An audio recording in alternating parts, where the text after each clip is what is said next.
ನಮಸ್ತೆ ಸ್ನೇಹಿತರೆ.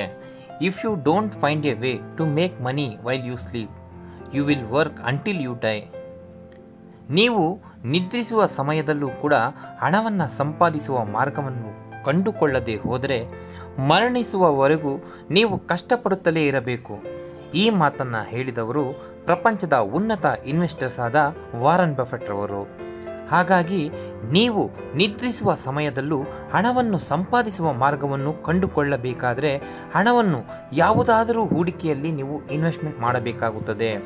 ಹೂಡಿಕೆ ಮಾಡಲು real estate, gold purchase, stock market ಹಾಗೂ ಇತರೆ ಅನೇಕ ಮಾರ್ಗಗಳಿವೆ. ಸ್ಟಾಕ್ ಮಾರ್ಕೆಟ್ನಲ್ಲಿ ನಷ್ಟವಾಗುತ್ತದೆ ಎಂಬುದು ನಿಜವೇ, ಆದರೆ ಇತರೆ ಹೂಡಿಕೆ ಮಾರ್ಗಗಳಿಗೆ ಹೋಲಿಸಿದಾಗ ಷೇರು ಮಾರುಕಟ್ಟೆ ಅಧಿಕ ಲಾಭದಾಯಕವಾಗಿದೆ. ಹಾಗಾದರೆ ನೀವು ಷೇರು ಮಾರುಕಟ್ಟೆಯಲ್ಲಿ ಹೂಡಿಕೆ ಮಾಡುವ ಮೊದಲು ಕೆಲವು ಜಾಗ್ರತೆಯಿಂದ ಇರುವುದರಿಂದ ನಾವು ರಿಸ್ಕ್ ಅಂದರೆ ಲಾಸ್ ಆಗೋದನ್ನು ತಡೆಗಟ್ಟಬಹುದು ಮತ್ತು ಉತ್ತಮ ಲಾಭದ ಮಾರ್ಗವನ್ನು ಕಂಡುಕೊಳ್ಳಬಹುದು. ಹಾಗಾಗಿ ನೀವು ಹೂಡಿಕೆ ಮಾಡುವ ಮುನ್ನ ನಾವು ನೀಡುವ ಕೆಲವು ನಿಯಮಗಳನ್ನು ದೃಷ್ಟಿಯಲ್ಲಿರಿಸಿ. ನೀವು ಪ್ರಥಮ ಬಾರಿಗೆ ನಮ್ಮ ಚಾನಲನ್ನು ವೀಕ್ಷಿಸುತ್ತಿದ್ದರೆ ದಯಮಾಡಿ ಸಬ್ಸ್ಕ್ರೈಬ್ ಮಾಡಿ. ನಿಮಗೆ ಈ ವಿಡಿಯೋ ಇಷ್ಟ ಆದರೆ ಒಂದು ಲೈಕ್ ನೀಡಿ. ಮೊದಲನೆಯದು ರೂಮರ್ಸ್ ಅಂದರೆ ಈ ಊಹಾಪೋಹಗಳು. ಈ ಊಹಾಪೋಹಗಳಿಗೆ ಕಿವಿಗೊಡಬೇಡಿ. ನೀವು ಗಮನಿಸಿರಬಹುದು, ಷೇರಿನ ದರ ಆಕಾಶಕ್ಕೆ ಇಂದು ಗೂಳಿಯ ಕಾಳಗ ಎಂದೆಲ್ಲ ಟಿವಿ ನ್ಯೂಸ್ಗಳಲ್ಲಿ, ಪೇಪರ್ಗಳಲ್ಲಿ ಸುದ್ದಿ ಬರುತ್ತಿರುತ್ತದೆ. ಒಂದೊಂದು ಸಾರಿ ನೀವು ನಿಮ್ಮ ಫೋನ್ಗಳಲ್ಲೂ ಇದರ ಮೆಸೇಜ್ಗಳನ್ನು ನೋಡಿರ್ಬೋದು. ನೀವು ಇದನ್ನೆಲ್ಲ ಕಂಡು ಕೇಳಿ ನೋಡಿದ ಮೇಲೆ ಅಕಸ್ಮಾತಾಗಿ ಕೂಡ ಇದರ ಸಹವಾಸಕ್ಕೆ ಹೋಗಬೇಡಿ. ಇವೆಲ್ಲವುಗಳು ಒಂದು ಟ್ರ್ಯಾಪ್. ಕೇವಲ ಆಪರೇಟರ್ಸ್ಗಳು ಒಂದು ಷೇರಿನ ದರ ಕಡಿಮೆ ಇರುವಾಗ ಕೊಂಡುಕೊಂಡು ನಂತರ ಆ ಷೇರಿನ ಬಗ್ಗೆ ಊಹಾಪೋಹಗಳನ್ನು ಅಂದರೆ ಪುಕಾರೆಬ್ಬಿಸುತ್ತಾರೆ. ಉದಾಹರಣೆಗೆ, ಈಗ ABC ಅನ್ನೋ ಒಂದು ಕಂಪನಿಗೆ ಕೋಟ್ಯಾಂತರ ಮೌಲ್ಯದ ಆರ್ಡರ್ ಸಿಕ್ಕಿದೆ ಎಂದು, ಅಥವಾ ಮತ್ತೊಂದು ದೊಡ್ಡ ಕಂಪನಿಯೊಂದಿಗೆ ವಿಲೀನಗೊಳ್ಳಲಿದೆ ಎಂದು ಸುಳ್ಳು ಮಾಹಿತಿಗಳನ್ನು ಸಿದ್ಧಪಡಿಸುತ್ತಾರೆ.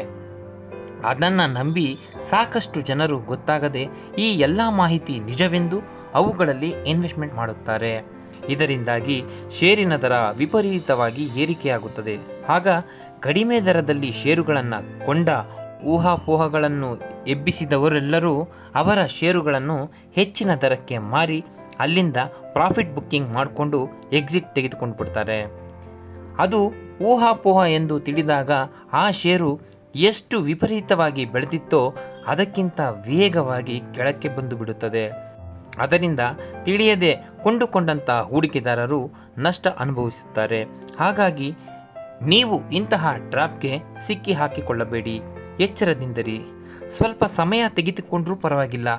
ನಿಮಗೆ ನೀವೇ ಸ್ವತಃ ಕಲಿತು ಅನಾಲಿಸಿಸ್ ಮಾಡಿ ನಂತರ ಇನ್ವೆಸ್ಟ್ಮೆಂಟ್ ಮಾಡೋದನ್ನು ಕಲಿತ್ಕೊಳ್ಳಿ.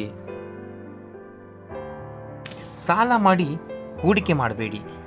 ಬಹಳಷ್ಟು ಜನರು ಸಾಲ ಮಾಡಿ ಷೇರು ಮಾರುಕಟ್ಟೆಯಲ್ಲಿ ಹೂಡಿಕೆ ಮಾಡುತ್ತಿರುತ್ತಾರೆ ಅಥವಾ ಟ್ರೇಡಿಂಗ್ ಮಾಡ್ತಾ ಇರ್ತಾರೆ. ಇದು ಎಲ್ಲದಕ್ಕಿಂತ ಬಹಳ ದೊಡ್ಡ ತಪ್ಪು.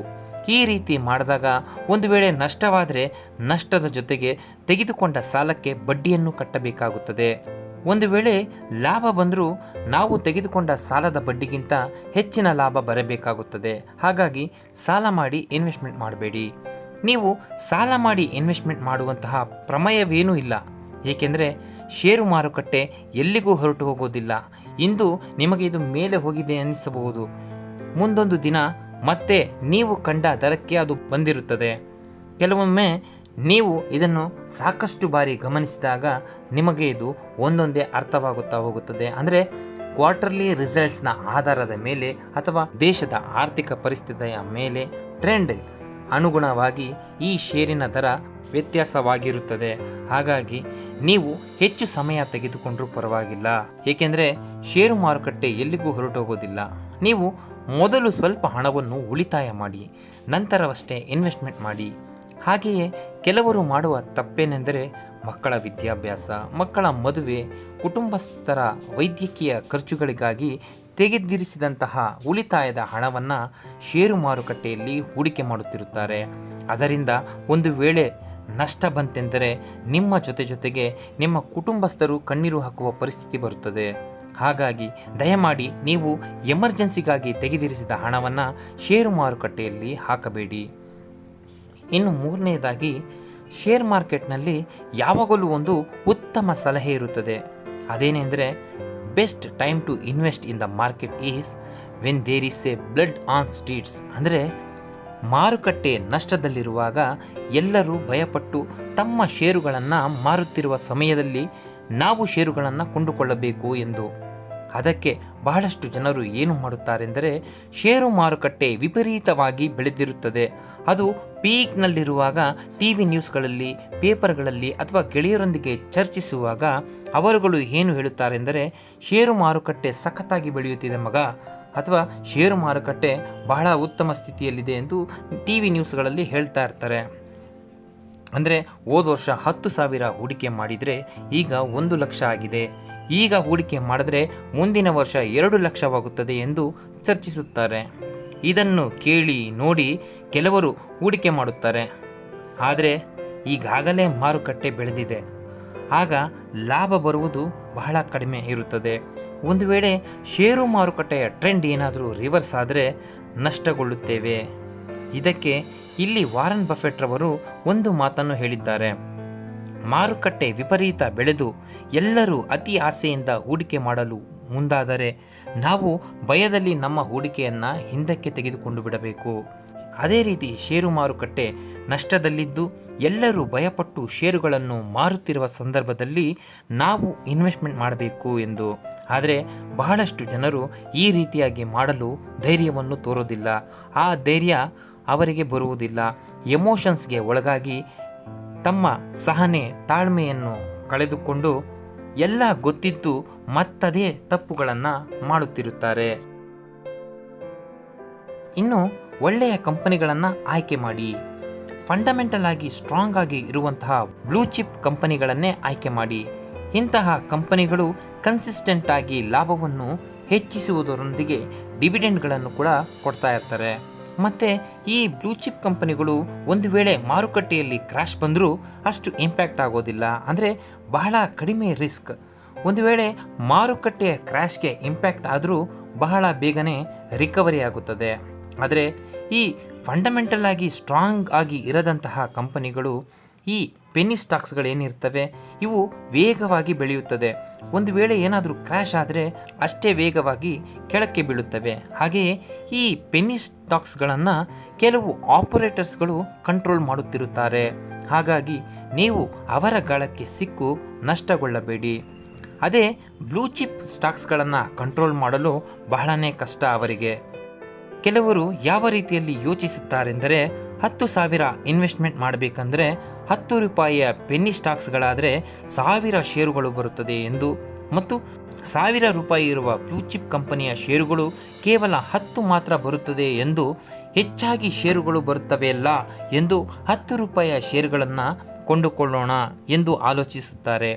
ಇಲ್ಲಿ ಷೇರಿನ ದರ ಮುಖ್ಯವಲ್ಲ, ಷೇರಿನಲ್ಲಿ ಗ್ರೋತ್ ಅನ್ನೋದು ಯಾವ ರೀತಿ ಇದೆ ಎಂಬುದು ಮುಖ್ಯವಾಗುತ್ತದೆ. ಈ ಪೆನ್ನಿ ಸ್ಟಾಕ್ಸ್ಗಳು ಬೆಳೆದರೆ ಅತಿ ವೇಗವಾಗಿ ಬೆಳೆಯುತ್ತದೆ, ಇಲ್ಲವೇ ನೀವು ಎಷ್ಟೇ ವರ್ಷ ಇಟ್ಟುಕೊಂಡ್ರೂ ಅದು ಅದೇ ರೇಂಜ್ನಲ್ಲಿ ಇರುತ್ತವೆ. ಹಾಗಾಗಿ ಗ್ರೋತ್ ಇರುವಂತಹ ಷೇರುಗಳಲ್ಲಿ ಇನ್ವೆಸ್ಟ್ಮೆಂಟ್ ಮಾಡಿ. ಡೈವರ್ಸಿಫಿಕೇಷನ್ ಅಂದರೆ ನಾವು ಸ್ಟಾಕ್ ಮಾರ್ಕೆಟ್ನಲ್ಲಿ ಹೂಡಿಕೆ ಮಾಡಲು ಇಚ್ಛಿಸುವಂತಹ ಹಣವನ್ನು ಯಾವುದೋ ಒಂದು ಕಂಪನಿಯಲ್ಲಿ ಹೂಡಿಕೆ ಮಾಡಬಾರ್ದು. ಯಾಕಂದರೆ ಒಂದು ವೇಳೆ ಯಾವುದಾದ್ರೂ ಕಾರಣಗಳಿಂದ ಆ ಕಂಪನಿಯ ಷೇರಿನ ದರ ಬಿದ್ದು ಹೋದರೆ ನಾವು ಹೂಡಿಕೆ ಮಾಡಿದಂಥ ಹಣದಲ್ಲಿ ಸಾಕಷ್ಟು ನಷ್ಟವನ್ನು ಅನುಭವಿಸಬೇಕಾಗುತ್ತದೆ. ಹಾಗಾಗಿ ಈ ರೀತಿಯಾಗದಿರಲು ನಮ್ಮ ಬಳಿ ಇರುವಂತಹ ಹೂಡಿಕೆಯನ್ನು 5ರಿಂದ 10 ಕಂಪನಿಗಳಲ್ಲಿ ನಾವು ಹೂಡಿಕೆ ಮಾಡೋದ್ರಿಂದ ಒಂದು ವೇಳೆ ಒಂದು ಕಂಪನಿ ನಷ್ಟಗೊಂಡರೂ ಮತ್ತೊಂದು ಕಂಪನಿಯಲ್ಲಿ ಬರುವಂತಹ ಲಾಭ ಅದನ್ನು ಕವರ್ ಮಾಡುತ್ತದೆ. ಇದರಿಂದ ರಿಸ್ಕ್ ಅನ್ನೋದು ಬಹಳನೇ ಕಡಿಮೆಯಾಗುತ್ತದೆ. ಅದರಲ್ಲೂ ವಿವಿಧ ಕ್ಷೇತ್ರ ಅಂದರೆ ಸೆಕ್ಟರ್ಗಳಲ್ಲಿ, ಉದಾಹರಣೆಗೆ ಈ FMCG ಇರ್ಬೋದು, bank, finance, steels, pharmaceutical, chemical, oil and gas, ಇನ್ನು ಮುಂತಾದ ಕ್ಷೇತ್ರಗಳಲ್ಲಿ ನಾವು ಹೂಡಿಕೆ ಮಾಡೋದ್ರಿಂದ ಮಾರುಕಟ್ಟೆಯಲ್ಲಿ ಒಂದು ಸೆಕ್ಟರ್ನಲ್ಲಿ ನಷ್ಟವಾದರೂ ಮಿಕ್ಕ ಸೆಕ್ಟರ್ ಕಂಪನಿಗಳು ಕವರ್ ಮಾಡುತ್ತವೆ. ಹಾಗಾಗಿ ನಿಮ್ಮ ಹಣವನ್ನು ಒಂದೇ ಸ್ಟಾಕ್ನಲ್ಲಿ ಹೂಡಿಕೆ ಮಾಡದೆ ವಿವಿಧ ಸ್ಟಾಕ್ಸ್ಗಳಲ್ಲಿ ಇನ್ವೆಸ್ಟ್ಮೆಂಟ್ ಮಾಡಿ.